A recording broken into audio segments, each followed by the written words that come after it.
Hello everyone, চলো তোমাদের সাথে আজকে আমি বাটা মাছের তেল ঝালের রেসিপি শেয়ার করব।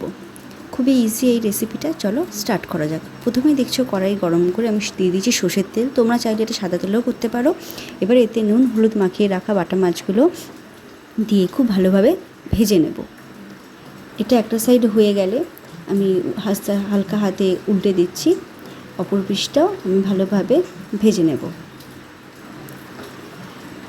দেখো মাছটা ভাজা হয়ে গেছে, এবার আমি এগুলো তুলে নেব আর একই প্রসেসেই বাকি মাছগুলো ভেজে নেব।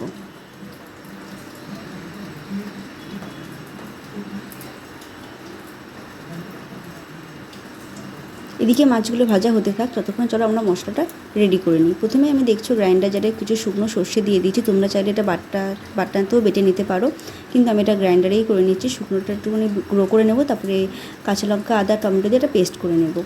আর এখানে দিয়ে দিয়েছি ওই মাছ ভাজার কড়াইতে একটু তেল দিয়ে একটু কালো জিরেটা ভাজা হতেই দিয়ে দেবো কুচিয়ে রাখা পেঁয়াজ। তোমরা তোমাদের ঝালের পরিমাণ অনুযায়ী লঙ্কার পরিমাণটা বাড়াতে পারো। এবার পেঁয়াজটা ভাজা হতেই আমি ওতে দিয়ে দিচ্ছি বেটে রাখা সর্ষে, একটু নুন আর হলুদ। সর্ষে খুব বেশি কড়াইতে ভাজা যাবে না, তেতো হয়ে যায়, সেই জন্য আমি অল্প একটু নাড়িয়েই ওতে আমি গ্রাইন্ডারটা ধুয়ে জলটা অ্যাড করে দেবো। এবার আমি ওয়েট করব ঝোলটা ফুটে ওঠার জন্য।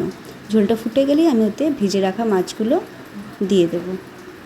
দিয়ে আমি জলটা খুব পরিমাণ অল্প দিয়েছি, তোমরা যদি একটু বেশি ঝোল রাখতে চাও তাহলে জলের পরিমাণটা বেশি দেবে। আমি এটা গ্রেভি করব, সেই জন্য অল্প জল দিয়েছিলাম। দেখো এটা একদমই তৈরি হয়ে গেছে। এবার আমি এতে কুচিয়ে রাখা ধনেপাতা দিয়ে গরম ভাতে সার্ভ করব। তোমাদের আজকের ভিডিওটা কেমন লাগলো আমাকে অবশ্যই জানিও, আর প্লিজ সবাই সাবস্ক্রাইব করো। Thank you.